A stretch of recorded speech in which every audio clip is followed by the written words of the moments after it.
We are grateful to our sponsors, Kelly Stafford with Stafford Tree Service, and also Black Kow Cow Manure. If you need your trees trimmed locally, remember Stafford Tree Service at staffordtreesvc.com. And please visit Black Kow Cow Manure, that's K-O-W. Remember, both of the contact details are in the description below. Let's talk about the Leyland Cypress, or sometimes called luscious Leyland Cypress if you want to get ready. If you're looking for a tree that's evergreenish and one that you could use in your landscape that you might space out, some people will say 4 to 6 feet. I think you might want to put them closer to maybe 10 to 15 feet. They're going to spread probably 10, 15 feet. If you plant it too close together, and that's what most people do in landscapes, they'll plant something 5 feet off the house, and then when it does grow, it becomes a problem. So you don't want that.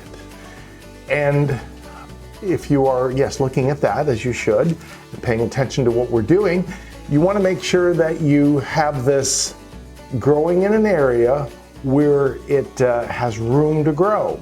Why? Because if it's too shady, it's not going to be vigorous. And what happens when a plant's not real vigorous? Well, then fungi and mites and other things seem to come in. It's like a calling card. So you want to make sure that it has enough airflow. People don't think about airflow very much around their plants, and you probably should. Why should you think about that? Because we just mentioned spider mites like it when it becomes hot and dry. This, like many of the plants in this juniper-like group, and I think of this, I think of arborvitaes also, which have kind of more of a rounded shape than this. This is more upright, more like an Italian cypress.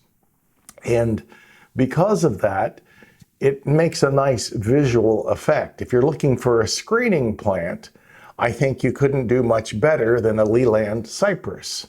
Yes, Italian cypress are pretty. Yes, arborvitaes are great big chunksters that used to be used more. Probably in the 1950s and 60s, you saw arborvitaes in the front of almost everybody's property. Today, not so much. So plants tend to come and go in their popularity.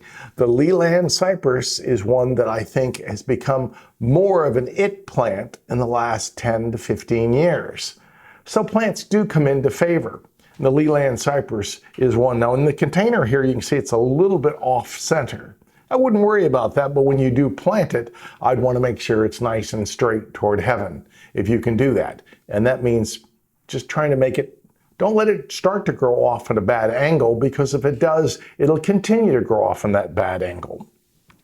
As far as soil goes, improve the soil. Peat moss, cow manure, make that $20 hole for your $10 Leyland cypress. Well, it's probably more than that. Probably more like $20 Leyland cypress, or maybe a bit more in some areas.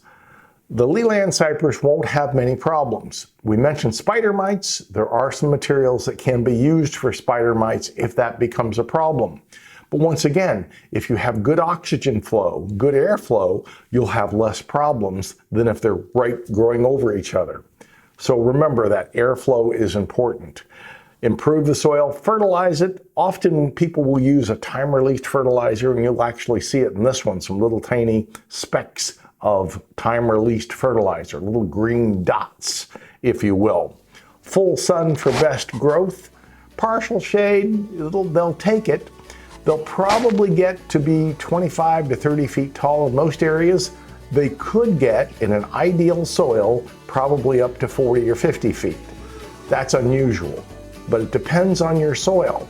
If that soil has a real hard pan and it's really compacted with rocks, or it's really hard, you'll find it'll be difficult to get the ultimate height on this particular plant and spread. But the Leyland cypress is a good choice for a screen, for a hedge, and it also just makes a nice specimen plant in your landscape.